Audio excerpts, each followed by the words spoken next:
त्याच प्रकारे छत्रपती संभाजी महाराजांनी सुद्धा आपल्या देशासाठी बलिदान दिलं. अहो छत्रपती संभाजी महाराजांना पकडून नेलं आणि छत्रपती संभाजी महाराजांचा जो मित्र होता कवी कलश तो औरंगजेबाला बोलू लागला, अरे हाथी घोड़े तो तलवारे फौज तो तेरी सारे है, अरे हाथी घोड़े तो तलवारे फौज तो तेरी सारे है, मगर जंजीर में जकड़ा राजा मेरा अब भी सब बेभारी है, अब भी सब बेभारी है. म्हणून मैत्री करायची असेल तर माझ्या कवी कलशासारखी करावी.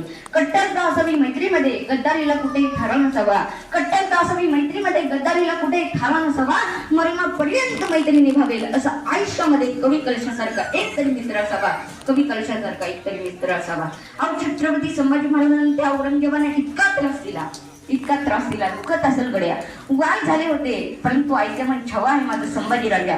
शावा जुगल कसं काय. अरे ते सळ्या घेऊन आलेले ना, त्यांच्या हातातल्या सळ्या गळून पडलेल्या आहेत. औरंगजेब म्हणतो की अरे क्या हुआ हुजूर, ऐसे आंखें नहीं देखी आज तक.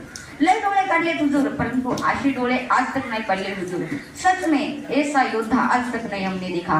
8 साल का देखा था, 32 साल का क्या होना है. डोळे काढले, हात कापले, जीभ निघत नव्हती, कोणी नरडातून नाक दाबलं आणि सिंहाच्या जबड्यात घालून हात मोजून साफ सांगणारी बोलते निघाली ना. कोणीतरी जिभेवर वार केला, सपकन जगदंब जगदंब आबासाहेब डोळे मिटून घेतो, तुमचा छावा तुमच्या भेटायला येतो. लय वार झाले आबासाहेब, परंतु हिंदू धर्म आणि हिंदू धर्माचा भगवा आजपर्यंत जिवंत ठेवला. समाज लक्षात ठेवी, शावा झुकला नाही कोणासमोर. महाराज खरंच झुकला नाही हो. तेवढ्यात औरंगजेब बोलता झाला, देखो इसका जज्बा, हमने आंखें निकाल दी इसकी, इसने आंखें नहीं झुकाई हमारे सामने.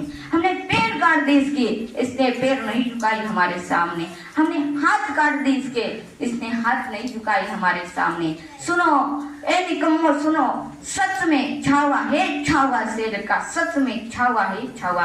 धर्मासाठी, हिंदू धर्मासाठी कसं जगावं हे शिवबाराजांनी शिकवलं आणि हिंदू धर्मासाठी कसं बलिदान द्यावं हे शौर्यवीर धर्मवीर छत्रपती संभाजी महाराजांनी शिकवलं. छत्रपती संभाजी महाराजांनी शिकवलं. म्हणून इथपर्यंत मला बोलाय वेळ दिला त्याबद्दल सर्वांचे आभार. इथेच मी माझं मनोगत संपवतो. धन्यवाद. जय हिंद, जय महाराष्ट्र. खूप छान.